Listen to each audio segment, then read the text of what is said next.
श्री कृष्ण गोविंद हरि मुरारी, ये नाथ नारायण वासुदेव। श्री कृष्ण गोविंद हरि मुरारी, हे नाथ नारायण वासुदेव। श्रीमद्भागवत नवम स्कंद चतुर्दशोऽध्यायः श्लोक 24 से।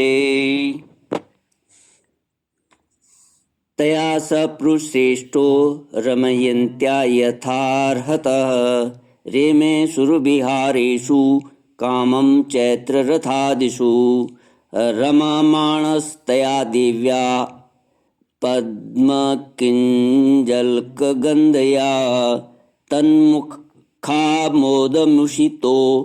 मुमुदे हरगणान् बहून्। श्री सुखदेव जी कहते हैं,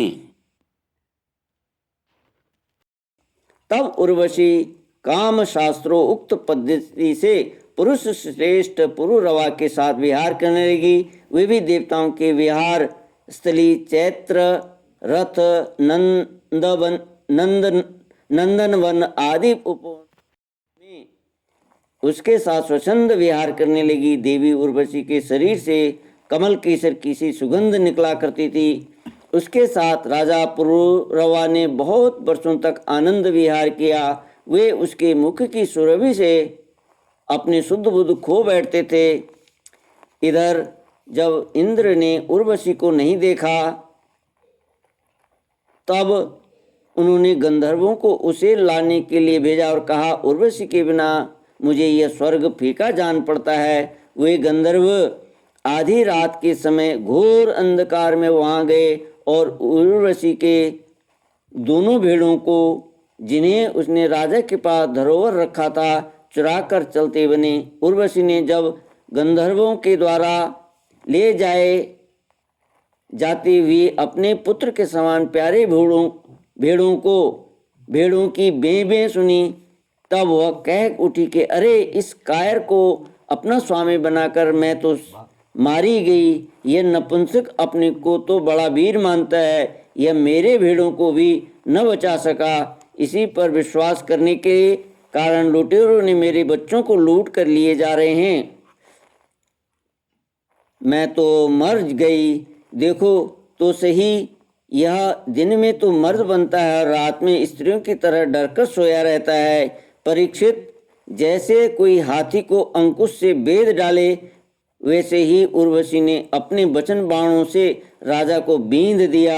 राजा पुरुरवा को बड़ा क्रोध आया और हाथ में तलवार लेकर वस्त्रहीन अवस्था में ही वे उस ओर दौड़ पड़े। गंधर्वों ने उनके झपटते ही भेड़ों को तो वहीं छोड़ दिया और स्वयं बिजली की तरह चमकने लगे। जब राजा पुरुरवा भेड़ों को लेकर लौटे, तब उर्वशी ने उस प्रकाश में उन्हें वस्त्रहीन अवस्था में देख लिया। बस वह उसी समय उन्हें छोड़कर चली गई। श्री कृष्ण गोविंद हरे मुरारी, हे नाथ नारायण वासुदेव। कृष्ण गोविंद हरे मुरारी, हे नाथ नारायण वासुदेव। परीक्षित, राजा पुरवार ने जब अपने सेनागार में अपनी प्रियतमा उर्वशी को नहीं देखा तो वे अनमने हो गए। उनका चित्त उर्वशी में ही बसा हुआ था। वे उसके लिए शोक से विह्वल हो गए और उन्मत्त की भांति पृथ्वी में इधर उधर भटकने लगे। एक दिन कुरुक्षेत्र में सरस्वती नदी के तट पर उन्होंने उर्वशी और उसकी 5 प्रसन्नमुखी सखियों को देखा और बड़ी मीठी वाणी से कहा, प्रिय, तनिक ठहर जाओ, एक बार मेरी बात मान लो। निष्ठुरे, अब आज तो मुझे सुखी किए बिना मत जाओ, क्षण भर ठहरो, आओ हम दोनों कुछ बातें तो कर लें। देवी, अब इस शरीर पर तुम्हारा कृपा प्रसाद नहीं रहा, इसलिए इसी से तुमने इसे दूर फेंक दिया, अतः मेरा यह सुंदर शरीर अभी ढेर हुआ जाता है और तुम्हारे देखते देखते इसे भेड़िए और गीद खा जाएंगे। श्री कृष्ण गोविंद हरे मुरारी, हे नाथ नारायण वासुदेव। उर्वश्योवाच मामृथा पुरुषोऽसि त्वं मास्म त्वाद्युर्वृका इमे, क्वापि सख्यम न वै स्त्रीणां वृकाणां हृदयं यथा। उर्वशी ने कहा, राजन तुम पुरुष हो, इस प्रकार मत मरो। देखो सचमुच में ये भेड़िए तुम्हें खा न जाएं। स्त्रियों की किसी के साथ मित्रता नहीं हुआ करती। स्त्रियों का हृदय और भेड़ियों का हृदय बिल्कुल एक जैसा होता है। स्त्रियां निर्दय होती हैं, क्रूरता तो उनमें स्वाभाविक ही रहती है। तनिक सी बात में चिढ़ जाती हैं और अपने सुख के लिए बड़े बड़े साहस के काम कर बैठती है। थोड़े से स्वार्थ के लिए विश्वास दिलाकर अपने पति और भाई तक को मार डालती है। इनके हृदय में सौहार्द तो है ही नहीं। भोले भाले लोगों को झूठ मूठ का विश्वास दिलाकर फांस लेती हैं और नए नए पुरुष की चाट से उल्टा और स्वच्छंद चारणी बन जाती हैं। तो फिर तुम धीरज धरो, तुम राज राजेश्वर हो, घबराओ मत।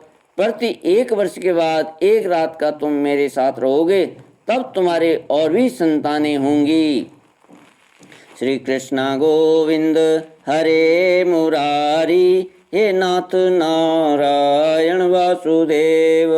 राजा पुरूरवा ने देखा कि उर्वशी गर्भवती है, इसलिए वे अपनी राजधानी में लौट आए। 1 वर्ष के बाद फिर वहां गए। तब तक उर्वशी एक वीर पुत्र की माता हो चुकी थी। उर्वशी के मिलने से पुरवार को बड़ा सुख मिला और वे 1 रात उसी के साथ रहे। प्रातःकाल जब वे विदा लेने लगे, तब विरह के दुख से वे अत्यंत दीन हो गए। उर्वशी ने उनसे कहा, तुम इन गंधर्वों की स्तुति करो, ये चाहें तो तुम्हें मुझे दे सकते हैं। तब राजा पुरवार ने गंधर्वों की स्तुति की।